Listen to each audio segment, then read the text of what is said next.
In this video, we're going to talk about highline etiquette.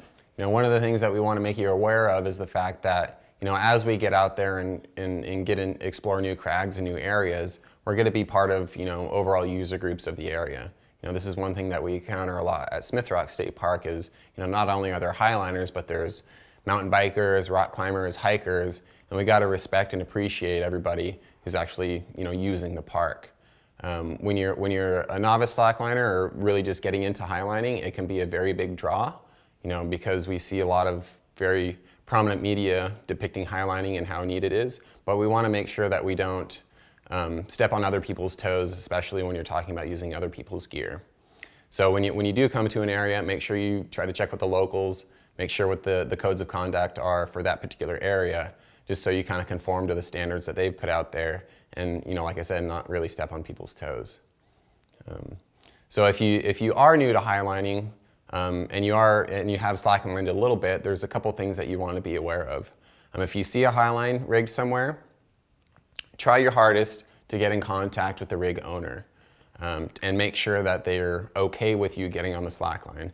This is something that we've encountered, yet again at Smith Rock, is people not contacting the owners, taking liberties, getting on slacklines, and it's people's personal property, so we want to make sure we respect and appreciate their efforts and not really create some ill will towards each other.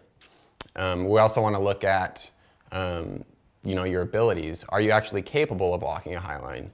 If it's not something that you've done before or it's something that you want to try, you got to make sure you can sit start. This is the best practice for starting a slackline. If you can't sit start, you're not going to really make any progress on it.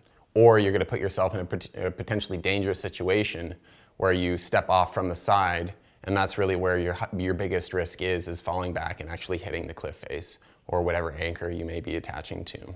So it's really important to know how to sit start. To be a competent slackliner, at least being able to walk 150-foot long line, that's a really good rule of thumb.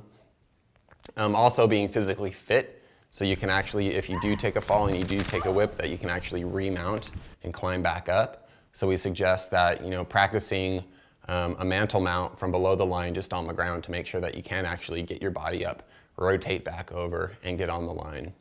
Leash climbing too is its own skill set that we're going to talk about in a different video, but it's important to know how to climb a leash. We also want to emphasize the fact that, highline rigs are people's personal property, so please be respectful. And if you get a no or a absence of an answer, please be respectful and don't get on somebody's highline if you haven't been given permission or been approved to do so.